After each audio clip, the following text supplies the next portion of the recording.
Olá pessoal, final de tarde aqui. Vamos terminar então as questões de ciências da natureza e suas tecnologias. Até lá, vamos lá.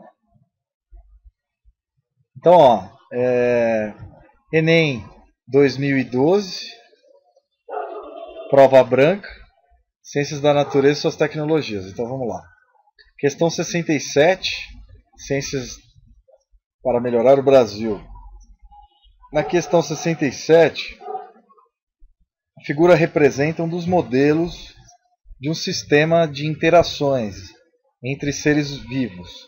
Ela apresenta duas propriedades, P1 e P2, que interagem em I, né? Para afetar uma terceira propriedade, P3, quando o sistema é alimentado por uma fonte de energia E, que deve ser o Sol. Eu vou colocando aqui para vocês. Essa figura pode simular um sistema de campo em que P1 representa as plantas verdes, P2 um animal herbívoro, então P1 plantas verdes, a P2 herbívoro e P3 animal onívoro. Então está aí representado o esquema, função motriz, propriedade, fluxo e interações. Odum, Ecologia, Rio de Janeiro, Guanabara, Cuba, 1988. Então a função interativa aí representa a proporção de... Bom, aqui no caso, que a gente pode pensar é que a função interativa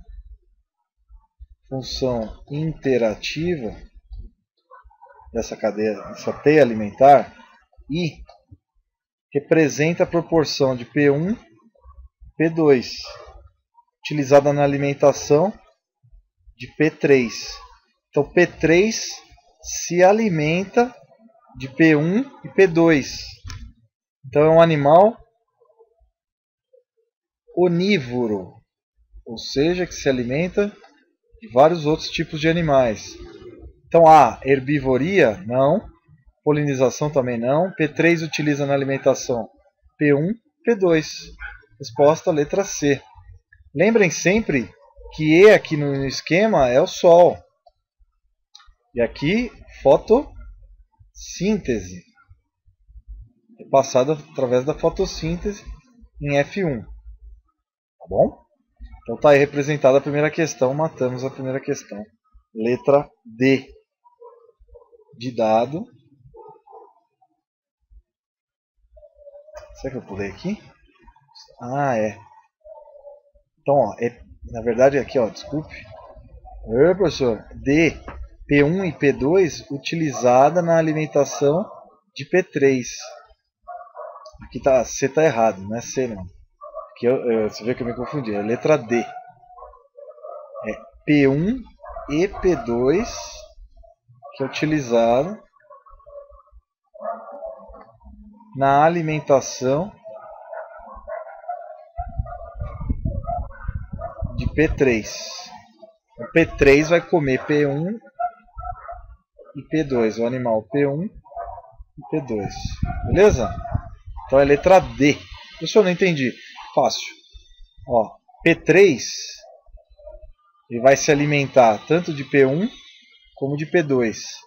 E a interação está aqui, alimentar. Então é letra D a resposta, tá? Letra D de dado. Eu que me confundi ali na C. Na 68, vamos lá. Muitas espécies de plantas lenhosas são encontradas no Cerrado brasileiro. Para a sobrevivência na condição de longos períodos de seca e queimadas periódicas próprias desse ecossistema, essas plantas desenvolveram estruturas muito peculiares. As estruturas adaptativas mais apropriadas para a sobrevivência do grupo de plantas nas condições ambientais do referido ecossistema, então eu estou falando do cerrado região centro-oeste e norte do estado de São Paulo, norte do Paraná, oeste da Bahia, oeste de Minas Gerais, né? Distrito Federal, então vários estados. Mato Grosso, Goiás, Mato Grosso do Sul, Tocantins, sul do Pará, um pouco, Tocantins já falei, Piauí, sul do Maranhão, oeste da Bahia, oeste de Minas, São Paulo e Paraná. Então, o que eles têm em comum? Essas árvores, elas têm cascas grossas para aguentar o que? As queimadas, e tem raízes muito profundas, mais profundas que a própria árvore, maior que o próprio tamanho da árvore, tá? Então vamos lá. Cascas finas? Não, tem casca grossa. Então o tronco de árvore tem casca grossa. Caules estreitos? Não. C. Folhas estreitas e membranosas? Também não. Gemas apicais com densa pilosidade? Sim. Você tem as gemas apicais cheias de pelos.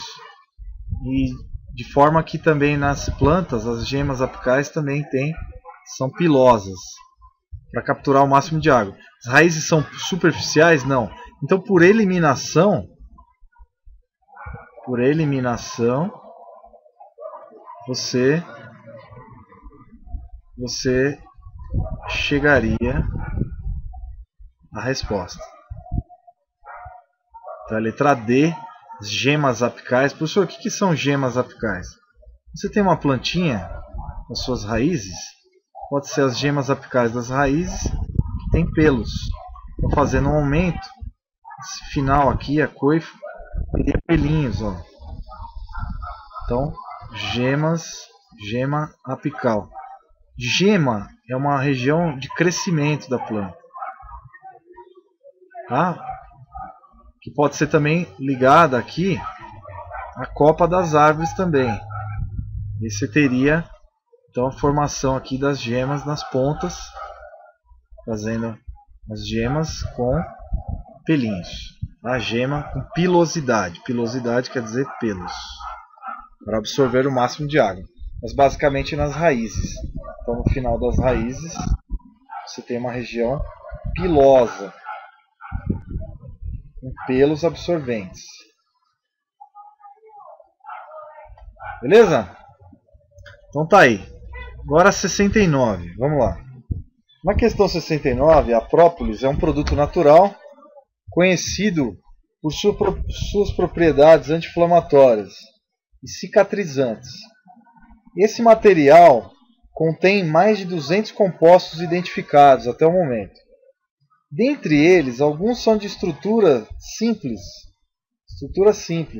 como é o caso do C6H5CO2, CH2 e CH3, cuja estrutura está mostrada nessa estrutura, né? Um benzeno ligado a um éster e ligado então a mais dois carbonos.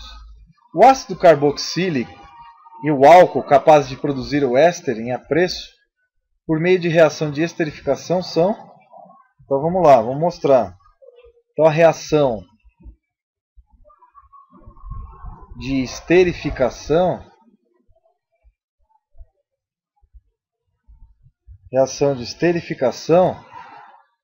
que produz a substância mencionada no texto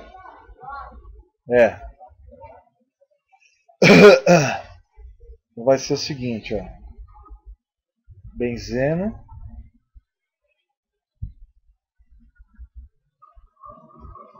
ligado a um C2O ligado a um OH mais um HOCH2 ligado ao CH3. Bom, nesse caso você tem um ácido benzoico.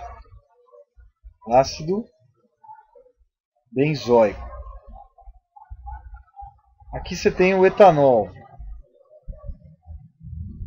que vai dar origem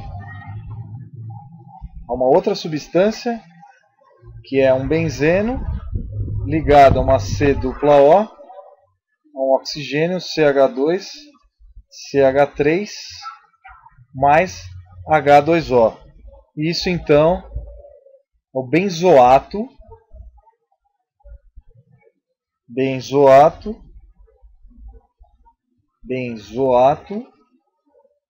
de etila. Por que etila? Que tem um éster. Então tá ligado aí. Então a resposta perfeita é ácido benzoico e etanol, letra A, finalizando a questão 69, beleza? Bom, na questão 70, galera, presta atenção aí. Qual que vai ser a questão 70?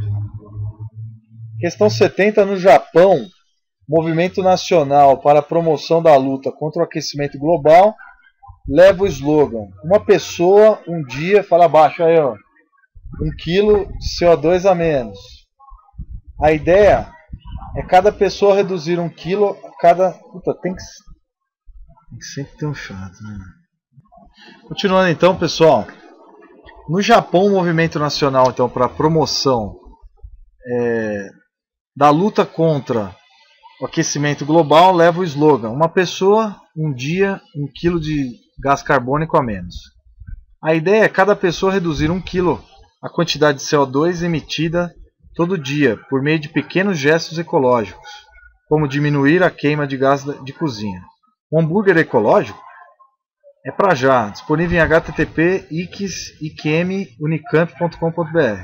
Considerando um processo de combustão completa de um gás de cozinha composto exclusivamente por butano C4H10, a mínima quantidade desse gás que um japonês deve deixar de queimar para atender a meta diária apenas com esse gesto é de dados CO2 44 gramas por mol, C4H10. Então vamos lá, vamos resolver. O primeiro vai ser C4H10 é igual a 3N mais 1 sobre 2 oxigênio. Vai ser igual a 4 CO2 liberados, 4 mols. E vamos ver aqui, aqui vai dar 12, 13, né? Então vai ficar C4H10 mais 13 dividido por 2, O2, dá 4 CO2 mais... Bom, galera, o que a gente vai ter aqui? Se eu tenho aqui 10 hidrogênios, beleza? 10 hidrogênios. Como aqui vai ter a formação de um H2O, eu vou ter 5 H2Os. Então a ideia é essa, tá? 5 H2Os. Então vamos ver a medida de mol. Então vai ser 1 mol de C4H10. Então vai ficar 58 gramas. X, então vai ficar 58, está para 4 mols. Aqui é 4 mol, né? Então o que eu posso fazer aqui? Eu posso apagar aqui, ó, e já colocar a multiplicação. Então vai ficar o quê? Vai ficar 4 vezes 44 gramas. Por fazendo então, você vai ter então, aqui X está para 1 kg. Falou aqui, ó, 1 kg CO2 a menos. Bom, fazendo as contas, raiz vai ser uma regra de 3. Então vai ficar 58 gramas está para 88 gramas X. Então X é igual a 0,33 kg.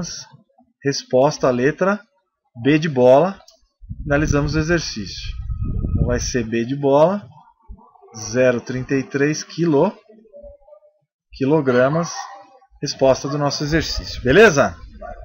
Continuando, suponha que você seja um consultor e foi contratado para assessorar a implantação de uma matriz energética em um pequeno país com as seguintes características: região plana, chuvosa e com ventos constantes, dispondo de poucos recursos hídricos e sem reservatórios de combustíveis fósseis. De acordo com as características desse país, a matriz energética de menor impacto e riscos ambientais é baseada em energia eólica. Eólica, porque eólica é a energia dos ventos. Não posso usar hidráulica, porque é plano. Nuclear também não. Solar não falou nada, é chuvoso, então tem pouco sol. E dos biocombustíveis não falou nada desse tipo de recurso.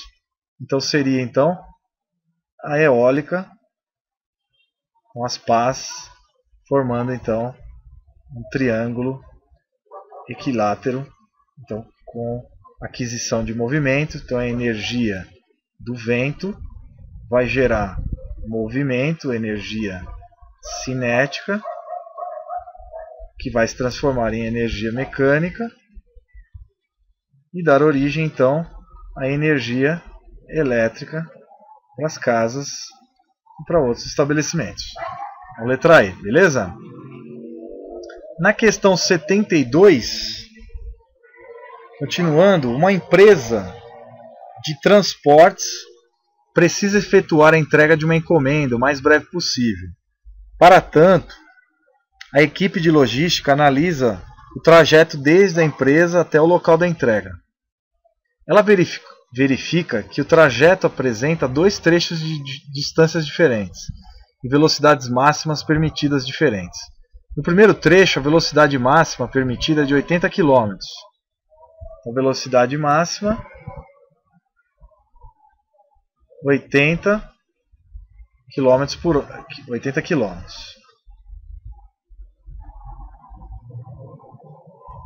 Beleza? Quilômetros por hora. E a distância é de 80 km. No segundo trecho, esse aqui é o primeiro trecho. Segundo trecho, 60 km. A velocidade máxima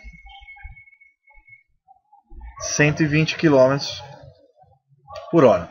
Supondo que as condições de trânsito sejam favoráveis para que o veículo da empresa ande continuamente na velocidade máxima permitida, qual será o tempo necessário em horas para a realização da entrega? Então, beleza. Ó, de acordo com o enunciado, então, vai ser ΔT é igual a ΔS sobre velocidade. Então, velocidade é ΔS sobre ΔT. Se eu quero achar o tempo, então no primeiro eu vou fazer ΔT por um lado, vezes V ΔS. Então vai ficar ΔT igual a ΔS sobre V. Bom, como ΔS1 é igual a 80 km, então vai ficar 80 sobre 80. Então, o tempo é 1 hora. No segundo trecho, o que eu vou ter então? 60 por 120. Portanto, então vai dar meia hora. Certo? Juntando os trechos, 1 hora e 30 minutos. Ou seja, 1,5 horas. Resposta letra C. Acho que nenhuma dúvida aí, né, galera? Até agora, tranquilo, né? Certo? Bom, essa é uma questão relativamente tranquila, né? Vamos continuar então as nossas resoluções. Questão agora 73. Vamos lá, essa é interessante. Para ligar ou desligar uma lâmpada a partir de dois interruptores, conectam-se os interruptores para que a mudança de posição de uma delas faça ligar ou desligar a lâmpada, não importando qual a posição do outro. Esta ligação é conhecida como interruptores paralelos. Este interruptor é uma chave de duas posições constituída por um polo e dois terminais, conforme mostrado nas figuras de um mesmo interruptor. Na posição 1, a chave conecta o polo ao terminal superior. E na chave 2, a chave conecta ao terminal inferior. Então tá aí, posição 1, posição 2. O circuito que cumpre a finalidade de funcionamento descrito, que é a chave conecta, então, o arranjo dos interruptores. Então é isso que ele está pedindo, ó. interruptor A, interruptor B e a lâmpada. Então vamos lá, vamos pensar aqui, ó. Posição 1. Em posição 1, a lâmpada acesa. Certo? Posição 1 com a posição 2, a lâmpada vai estar apagada. Certo? Posição 2 com a posição 1, a lâmpada também vai estar apagada. Por quê? Porque aí não tem como ligar o circuito. E posição 2 com a posição 2 acesa. Então, no caso, então as possibilidades. Então o interruptor, então a rede, ó, vai estar ligada aqui. A gente tem uma lâmpada, né? Tá aí com a lâmpada. Tem essa ligação. Então você tem aqui, ó, a ligação tipo 2 ligada ao tipo 2 também.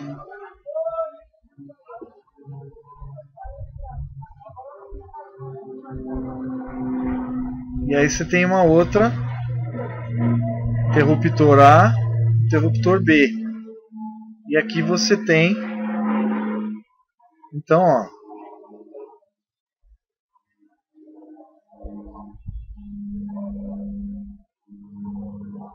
interruptor ligado aqui a 1. Então essa seria a disposição correta. E nesse caso seria a letra E de Eberhardt, resposta correta.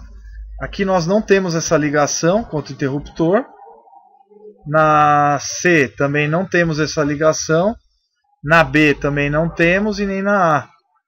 Então a única resposta correta seria então letra E. Tá? Com essa ligação demonstrada aqui, ó. Veja lá, com esse esqueminha aqui, ó, apresentado, da letra E, que está um pouco fora, né? Mas então, ó, o arranjo de interruptores conhecido como paralelo é tal que qualquer um dos dois faz ligar ou desligar a lâmpada. Então aqui, né, a rede elétrica. E você tem então a ligação aqui, ó, desse interruptor ou do interruptor B. Tanto qualquer um dos dois pode ligar a lâmpada. Isso só ocorre em E. Tá bom? Um contato ideal para se ligar essa lâmpada. Então está representado aí nessa questão. Agora vamos para a questão 74. A gente já está finalizando. A doença de Chagas afeta mais de 8 milhões de brasileiros, sendo comum em áreas rurais. É uma doença causada pelo protozoário Trypanosoma cruzi e transmitida por insetos conhecidos como barbeiros ou chupanças. Uma ação do homem sobre o meio ambiente que tem contribuído para o aumento dessa doença é: A. Consumo de carnes de animais silvestres, de hospedeiros e vetor? Não. Utilização de adubos químicos na agricultura que aceleram o ciclo do barbeiro? Também não. C. Ausência de saneamento básico favorece a proliferação do... Não tem a ver com saneamento básico, sim com as casas de alvenaria, né? Poluição dos rios e lagos, pesticidas que exterminam o predador das larvas do inseto? Não. E. Desmatamento que provoca a migração ou desaparecimento dos animais silvestres, dos quais o barbeiro se alimenta. Então depois ele vai tentar infectar o ser humano por ausência do animal externo. Lembre que o Trypanosoma cruzi ele vai atacar aqui a região do rosto da pessoa, tá? Ele vai defecar e antes ele pica, dá uma picada. Então, ao defecar ele deixa picada o buraco, o cocôzinho, libera lá o cocôzinho, a pessoa vai lá e coça. E ao coçar, o ser humano se contamina com o Trypanosoma cruzi, que é um protozoário. Então a letra E, resposta também. 75, cadê aqui? Só não estou vendo a questão 75, está aqui. Nossa pele possui células, 75, que reagem à incidência de luz ultravioleta e produzem uma substância chamada melanina, responsável pela pigmentação da pele. Pensando em se bronzear, uma garota vestiu um biquíni, acendeu a luz do seu quarto e deitou-se exatamente abaixo da lâmpada incandescente. Após várias horas, ela percebeu que não conseguiu resultado algum. O bronzeamento não ocorreu porque a luz emitida pela lâmpada é de baixa intensidade, baixa frequência, um espectro contínuo, de amplitude inadequada, de curto comprimento de onda. Então a resposta é baixa frequência. Então ela tem uma menor frequência. Lembre que a fórmula é vovó lambeu Fred, né? Que é velocidade, lambda, que é o comprimento de onda, e F, que é a frequência em Hertz. Tá? Então tá aí. Se eu tenho uma menor frequência, a ultravioleta tem maior frequência do que a luz visível. Então a resposta está correta em B. Bom? Beleza, tá aí representado então mais uma questão. Então a onda eletromagnética, tá? Só para exemplificar aqui, importante que você grave isso, tá? E essa parte então é importante porque a onda eletromagnética, ela, quanto maior a frequência, maior a energia dela, né? Então no caso da onda ultravioleta, da luz ultravioleta, então aqui é uma aula 3D, né? Aqui o componente campo elétrico, campo magnético, representando então uma onda eletromagnética. As ondas eletromagnéticas que nós temos como exemplo o rádio, a TV, a luz visível. Nós temos a ultravioleta, raio-x, raios gama, etc. Bom, então nesse caso a resposta é letra B. Vamos finalizar agora então essa... a gente tem ainda a questão 76 e 78, né? Estamos na 75. Vamos para 76. Na questão 76... Então, continuando, essa é uma questão de biologia celular. Quando colocados em água, os fosfolipídios tendem a formar lipossomos, estruturas formadas por uma bicamada lipídica. Quando rompida, essa estrutura tende a se organizar em novo lipossomo. Estão vendo aqui, ó, que é uma bicamada de lipídios, estão vendo? Tá? Uma bicamada igual a da membrana externa, né? Meio aquoso. 2O. Bom, esse arranjo característico se deve ao fato de os fosfolipídios apresentarem uma natureza... Bom, os fosfolipídios têm uma área, uma região hidrofílica e uma região hidrofóbica. Região hidrofóbica. Então é por isso. Então vamos analisar aqui essa questão e já vamos dar a resposta direta, que é o que a gente chama de região polar. Aqui é uma região polar, tem polo, carga positiva ou negativa, e aqui é a região apolar, sem carga. Beleza? Então tá aí apontado então para vocês esse problema. Então vamos lá. Apresentar uma natureza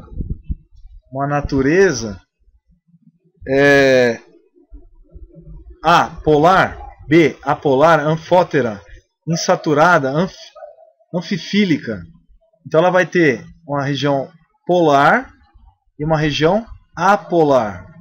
Isso que quer dizer anfifílica. Tem ambas, ou seja, possuírem uma parte hidrofílica e uma parte hidrofóbica. A região sem carga ela é hidrofóbica.